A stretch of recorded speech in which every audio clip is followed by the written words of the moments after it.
What is up, coordinators and naturals? I am just a simple Newtype, and in this episode we are returning to the Cosmic Era in Mobile Suit Gundam Seed Destiny Astray B. Last time, Reed helped Kazahana and Elijah trick Elsa in her Goof Crusher. She visited the clan where Lorelati gave her an upgraded Goof Crusher custom. We also flash back to the past where Elsa executed her first mission. This time, Gai fights Lily. Dante devises a plan to keep Elsa from his battle with Gai, and Testament Gundam spies on Dante. So let's get into this.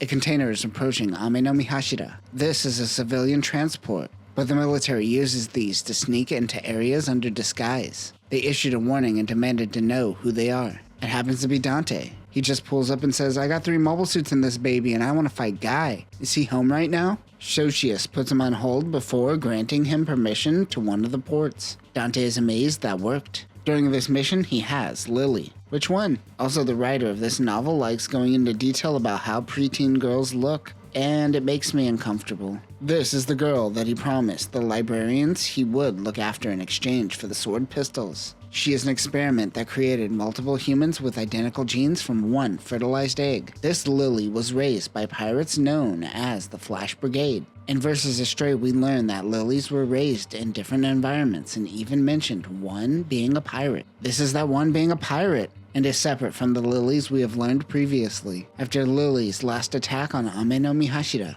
she disbanded the pirates. The librarians sent them to different environments as a test. Tests which could be reproducible with other studies. Since her time with the pirates is over, it makes her experiment useless. Being with Dante is somehow reasonable though. It doesn't make sense, but I'll go with it. Also, they mention that Prayer Reverie is most likely to become Supreme Librarian. Lily wants to fight Gai again. Elsa is on standby in her mobile suit. She says that Gai's existence is technically Dante's fault. They have a nurture versus nature argument, as Dante believes that Gai's path is forged by the person he has become, and not as he raised him to be. Elsa is still secretly trying to kill Kazahana for knowing her secret that she could sing, but she tries to keep it on the down low so Dante doesn't catch on. Dante, the old man, tells Elsa, the young adult, and Lily, the child, how he could get all the bitches. Calm down, dude. They finally arrive. Dante looks at the Socius clones as sad. They were once like Elsa or Gai before having their humanity taken away. Remember, the Socius clones are genetically bred to be subservient to naturals, neutered by those who brought them to life. If you could get past Mulaflaga's sexy face and Ramius's boobs, this world of genetic breeding is quite dark. Too bad Fukuro didn't utilize these themes to its full potential. Socius allows Dante to bring in his Galt bag, hiding his swords. The ultimate power move. Rondo Mina Sahaku is not afraid of him. Dante thinks maybe I should fight Mina as well,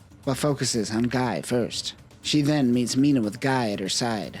He instantly says to Gai that he is ready to fight. As Dante eggs on Gai, Mina tells him that she is all about creating strong connections with people. Dante wants to fight Mina. He seems to have bloodlust. Meanwhile, Mina is turned on. It's about the situation for her. Lily demands a rematch with Gai. It was such a good fight, it made her quit being a pirate. Gai accepts. She thinks to herself that no one saw her set a trap earlier. The two start a battle outside of Ame no Mihashida. Lily is piloting a custom blitz provided by the librarians. The GAT X-207 Blitz Gundam, Lily Thavali Custom, is a copy of the Blitz Gundam by Library Works and includes the latest variable phase shift armor instead of the phase shift armor. Different colors in the VPS is achieved through changing its voltage. The VPS doesn't work when Mirage Colloid is activated. Everything else is the same as the Blitz. It has the Gleipnir Claw and the Trikaros Offensive Shield. The shield includes a 50mm high energy beam rifle, 3 Lancer darts, and a beam saber. Gai knows Mirage Colloid and VPS are useless together, so there must be some trap.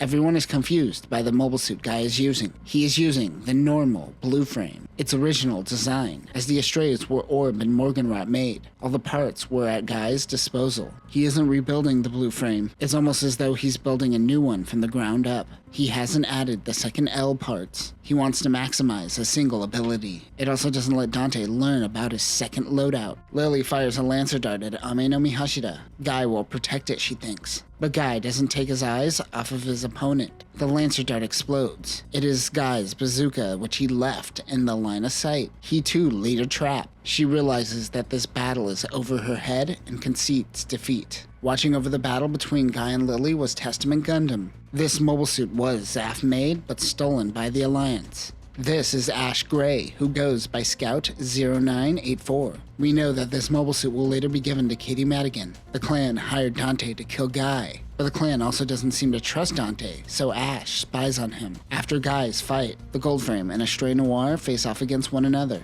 Both are black Astray models. The Astrays, however, are an extension of the pilot. This is just a mock battle. Dante could tell that Mina is fighting for Gai's sake. This will allow him to gather data on Astray Noir. Mina says, check this out. You can't handle this. She wasn't referring to her mobile suit, by the way. The book describes her as having strength that transcends gender, which tracks for the androgynous allure her character carries. Same with her brother Gina, who looks exactly the same, but is a man. Dante says he can satisfy her only through battle. Mina responds by saying few could satisfy her. They're doing the thing where they talk about fighting, but they're not talking about fighting. They both get distance on one another. Dante grabs his sword pistols. Mina is suddenly behind him and disappears using Mirage Colloid. His sword pistols happen to be reacting to Mirage Colloid particles in the vacuum of space, effectively functioning as a Mirage Colloid sensor. He strikes and hits something, but it isn't Mina. It is Testament Gundam. Testament uses the quantum computer virus transmission system, but Dante somehow is able to cut it off. From the Divine Striker comes the Testament's giant arm. Dante evades while trying to get the virus out of him. He swings at the Divine Striker. The Testament is caught off balance.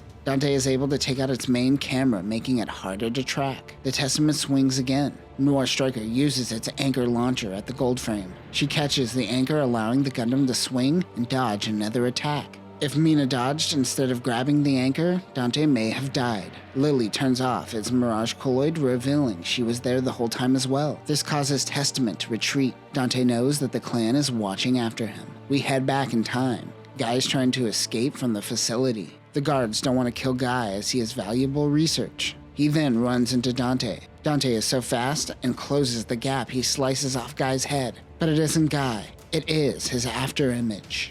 Guy could keep up with Dante's speed. He says he wants to leave and become a mercenary. Dante decides to allow him to leave. Dante is a higher-up, so the others just allow Guy to leave as well. He tells Guy that he may ask for a favor one day. Guy left the facility. He killed every soldier they sent after him and was eventually free. He formed Serpentale and went on to help people. Idrisil, Lagrange Point 1 debris field.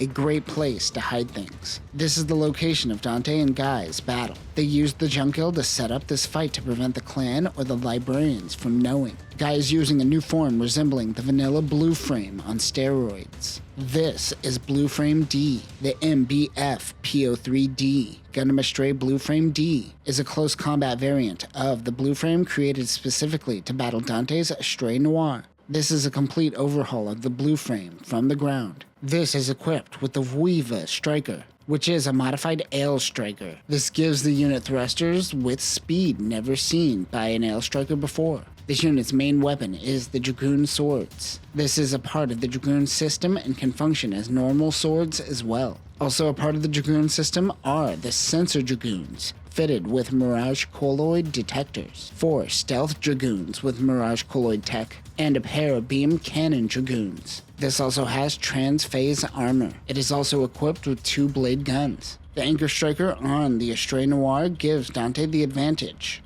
and he wonders why he chose this battlefield. Guy says, "Use it, bitch. I dare you." We learn that Dante was the one who orchestrated Elsa attacking Elijah from the beginning. He told Elsa that Elijah is Guy's trump card and made her watch Guy fight. That was all he needed to do to motivate her to try to attack Elijah. What he didn't plan for, however, is that now Elsa wants to kill Kazahana. Guy says that he is grateful to Dante for his freedom. We learn that it was actually Dante who was leaking intel to him in the first place to allow Guy to escape. The two begin their battle. Rather than closing the gap, they widen it. Both are testing each other. Guy isn't using the L Striker. He finally grabs one of his swords and clashes with the Black Astray. Dante realizes these are actually Dragoons, and that Guy can operate Dragoons. As a combat coordinator, he was never programmed for Dragoons. This is all his own doing. In the past, Dante, Lily, and Elsa are having a meal. Elsa tells Dante that she is going on a mission for the clan. He lets her handle it herself. Dante says, "You know, one day I won't be around anymore." Wink, wink. Elsa didn't understand what he is getting at. She takes Lily with her to Earth while Dante focuses on his fight with Gai. He tells her his fight is in a week. The battle isn't in a week, but actually the next day. After returning from the facility, Dante was gone. He left a message for her that said, "Live however you'd like from now on." She thinks if this is a farewell and wonders if he knows he is going to lose to Gai. They wonder if Dante is alive. Her and Lily decide to do something. Lily asks where should they go first. Elsa thinks that they could get intel from the clan. And that will do it for this episode. Lily is dedicated to Dante so much that he had to find a way to get rid of her. But as we mentioned last video, this isn't emotional on her end. Probably just some programming at this point. This battle is most likely the favor that Dante asked for in the past. But considering he helped Gai escape in the first place, you have to wonder why this is a fight to the death. Almost like they're both gonna live, huh? Hopefully that will be answered in our next video as we conclude Mobile Suit Gundam Seed Destiny Astray B. Next time, we will see Gai use the Sensor Dragoons to track down Dante. We see the outcome of this battle between the two, but does one of them die? But that will do it for now, Newtypes. Remember, make sure your pod daughter doesn't get in the way of your own battles. Peace.